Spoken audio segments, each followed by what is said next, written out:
අනාගත ශ්‍රම ලෝකයට අවශ්‍ය කුසලතා වර්ධනය කිරීම සඳහා ශ්‍රී ලංකාවේ අධ්‍යාපන පද්ධතිය තුළ පසුගිය වසර 10කදී හඳුන්වා දී ඇති මූලික වෙනස්කම් සහ වැඩපිළිවෙළ ගැන අද අපි මෙම ඉදිරිපත් කිරීමෙන් කතා කරනවා. ඉදිරිපත් කරන මම HMDM හේරත් යුරේසියානු විශ්වවිද්‍යාලයේ පශ්චාත් උපාධි අධ්‍යාපන ඩිප්ලෝමාව හදාරන ශිෂ්‍යයෙක්.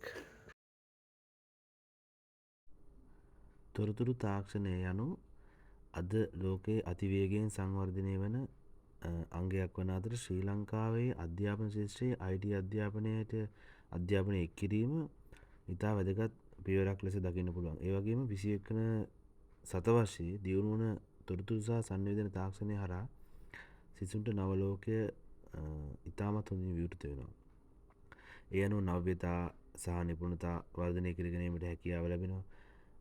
සිසුන්ට ක්‍රියාකාරීව සිතන හැකියාව, ගැටලු විසඳන ආකාරය, නව්‍ය අදහස් සංවර්ධනය කර ගැනීමට හැකියාව ලැබෙනවා. ඒ වගේම රැකියා අවස්ථා පිළිබඳ යාට දැන ගැනීමට හැකියාව ලැබෙනවා. දැන් අපි ඉන්දියාව වගේ රටක් ගත්තොත් එහෙම IT ශාස්ත්‍රයේ ගොඩාක් ඉදිරියට යලා ගිහිල්ලා තියෙන්නේ. දැන් ලංකාව වගේ රටක මෙම IT අධ්‍යාපනය ලබා දීම ඉතාමත් කාලෝචිත ක්‍රියාවක් ලෙස දකින්න පුළුවන්. ඒ වගේම ඉගැන්වීම සහ උගෙන ගැනීමේ ක්‍රමවේද නව්‍යකරණයටත් IT ඉතාමත් වටිනවා. ඊට පස්සේ ගෝලීය සම්බන්ධතා දියුණු කර ගැනීමට, ඊට පස්සේ ලෝකයේ ඕනෑම තැනක තියෙන දැනුම ලබා ගැනීමට මේ IT දැනුම ගොඩක් වටිනවා. ඒ වගේම ස්වයං අධ්‍යයන හැකියාව, තොරතුරු සෙවීම, විග්‍රහ කිරීම, තමන්ට ඉගෙන ගැනීමේ හැකියාව ආදී දේවල් ගොඩක් මේ IT ශාස්ත්‍රය හරහා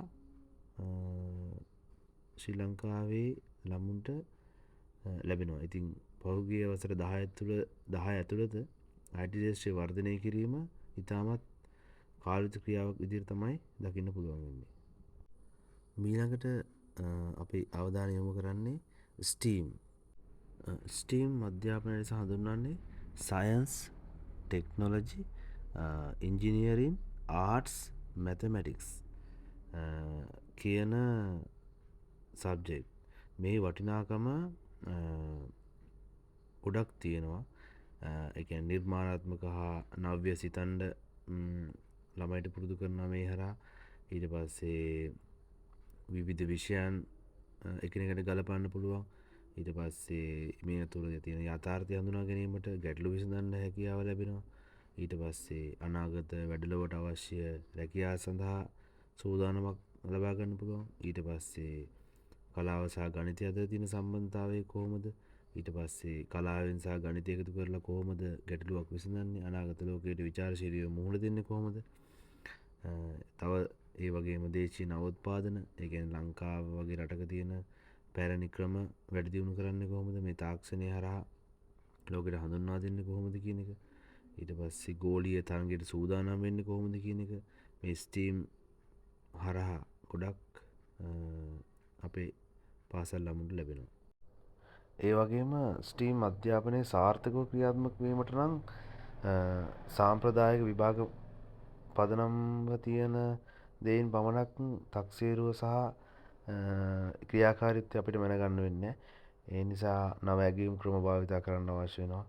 ඒ කියන්නේ උදාහරණයක් විදිහට ගත්තොත් ප්‍රතිඵල පදනම් ඇගීම් රටාවන් ගන්න වෙනවා. ඊට පස්සේ නිරීක්ෂණ සහ ආදර්ශන ලේඛන, තව සොයාන් ඇගීම් සහ සමාන ඇගීම්, ඊට පස්සේ අගණ්ඩ ප්‍රගති මත තක්සේරු කිරීම, එකවර විභාගයට වඩා දීර්ඝකාලීනව සිදුවන අර අඛණ්ඩ ඇගීම් ක්‍රම භාවිතා කිරීම තුළ මෙම හැකියාවන් මැනීම තක්සේරුවක් ලබා ගන්න ගොඩක් වටිනවා. ඊළඟට අපි කතා කරන්න බලාපොරොත්තු වෙන්නේ සාමාන්‍ය සහ උසස් පෙළ විෂයන් පුළුල් කිරීම සඳහා භාවිතා කරන, ඒ කියන්නේ අනාගත ලෝක වේගයෙන් වෙනස් වෙනවා. තාක්ෂණික විදියට, සමාජ විදියට, පාරිසරික හා ආර්ථික තත්ත්වයන්ට ගැලපෙන ආකාරයට කොහොමද ව්‍යාපාර කළමනාකරණය යොදාගන්නේ, සංවර්ධන ආර්ථිකය වගේ විෂයන් ඉතාමත් වැදගත් වෙනවා අනාගතයේ ඉතාම සාර්ථක විදියට රටක් විදියට ගොඩනැගෙන්න. මෙවැනි විෂයන් අධ්‍යාපන ශිෂ්ට හඳුන්වා දීම මගින් සිසුන්ට අනාගතයේ සූදානම් ප්‍රතිචාර දක්විය හැකි සම්පූර්ණ පුද්ගලයන් බවට පත්වීමට උපකාරී වෙනවා. ඊට පස්සේ නව ව්‍යාපාරික සංකල්ප අවබෝධ කර ගැනීමට හැකියාව ලැබෙනවා. ආර්ථික සමාජීය අවබෝධය වැඩි වෙනවා.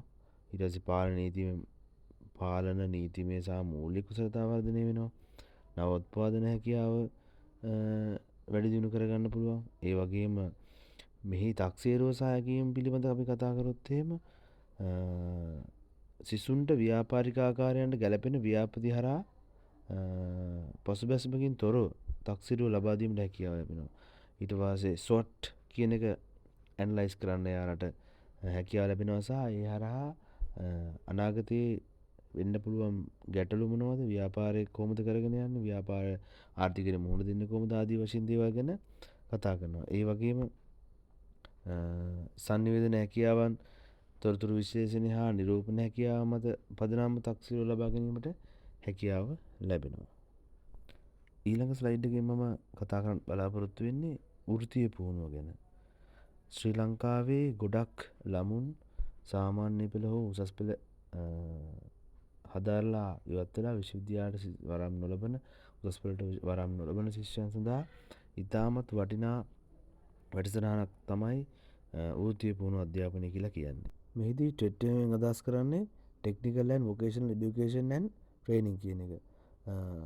ඒ කියන්නේ තාක්ෂණික හා වෘත්තීය අධ්‍යාපනය සහ පුහුණුව කියන එක.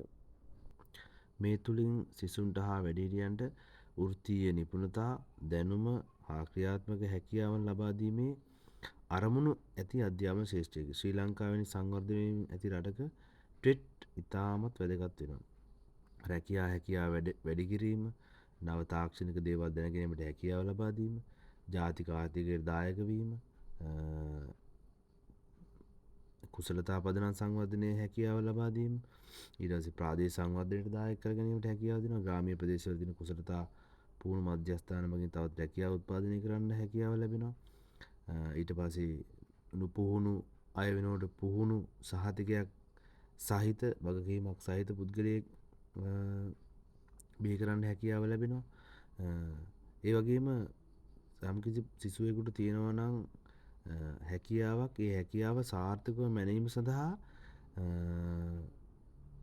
කම්පිටන්සි බේස්ඩ් ඇසෙස්මන්ට් එකක්. ඒ කියන්නේ සිසුවෙකුට තිබෙන කාර්ය මට්ටම හැකියාව මත පදනම්ව තක්සේරු සිදු කරන්න පුළුවන් මේක. ඊට පස්සේ ක්‍රියාකාරී පරීක්ෂණයක් දෙන්න පුළුවන්, ප්‍රැක්ටිකල් එකක් දෙන්න පුළුවන්. ඊට පස්සේ ඉන්ඩස්ට්‍රියල් ට්‍රේනින්ග් එකක් මෙයාට ලබා දෙන්න පුළුවන් සහ යාළව ඒ හරහා එයාලගේ සාර්ථකත්වය මැනීමේ හැකියාව ලබා ගන්න පුළුවන්. ඊට පස්සේ ඉගෙනීමේ සීඝ්‍ර ගැඹුරු තක්සේරු කිරීම, ඒක කන්ටිනියස් එවලුවේෂන් ඇන්ඩ් ෆීඩ්බැක් එකක්. එයා දීර්ඝකාලීන අධ්‍යයනය කිරීමේ හැකියාව මත එයාගේ ඇගයීම සහ මිනුම ලබා ගැනීමට හැකියාව ලැබෙනවා. මේම ස්ලයිඩ් එකෙන් අපි කතා කරන්න බලාපොරොත්තු වෙන්නේ 21 වන සියවසේ මුදු කුසලතා වර්ධනය කිරීම, නායකත්වය, කණ්ඩායමක් ලෙස වැඩ කිරීම හැකියාව ලබා ගන්නේ කොහොමද? ඊට පස්සේ ඒ හරහා සංවර්ධනය වෙන්නේ කොහොමද? ආදී වශයෙන් ළමුන්ගේ තියෙන විභව්‍යතාව අපි එළියට ලබා ගන්නේ කොහොමද කියන එක තමයි මේකෙන් අපි කතා කරන්නේ. එතකොට නායකත්වය වර්තමාන ශ්‍රී ලංකාවේ ශිෂ්‍ය පාර්ලිමේන්තුව,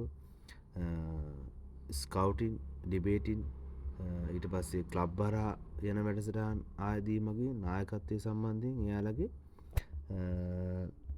හැකියාවන් ඉදිරියට ගන්න ලබා තිනවා. ඒ වගේම මුදු කුසලතා යොදා ගැනීම. කුසලතා කමියුනිකේෂන්, එම්පති, ටයිම් මැනේජ්මන්ට්, ඇඩැප්ටබිලිටි වගේ කුසලතා සෑම විෂයකටම පදනම් ලෙස වර්ධනය කරලා තියෙනවා. ඒ වගේම debate competition, oral presentation, drama and group project දැන් ඒ ලෙවල් ළමයිට අපි යොදාගෙන තියෙනවා, පාසල් අධ්‍යාපනය යොදාගෙන තියෙනවා ප්‍රොජෙක්ට් එකක්. ඒ හරහා ඔවුන්ගේ තියෙන මුදු කුසලතා මොනවද, ඔවුන්ගේ තියෙන සංනිවේදන හැකියාව මොකද්ද ආදී දේවල් ඇගීමට ලක් කරන්න පුළුවන්. ඊට පස්සේ ඔවුන් ඒ හරහා ලබා ගන්න අත්දැකීම හරහා ඔවුන්ගේ අනාගතය සාර්ථක කරගන්නේ කෙසේද යන ලෙස අපිට දැනගන්න පුළුවන්. ඒ වගේම කණ්ඩායම් ලෙස වැඩ කරන්නේ කොහොමද? ඊට පස්සේ විවේචනාත්මක චින්තනය, ඔවුන්ට එන ප්‍රශ්න වලදී ඔවුන් මුහුණ දෙන්නේ කොහොමද? ඔවුන් මේ ප්‍රශ්න විසඳගන්නේ කොහොමද?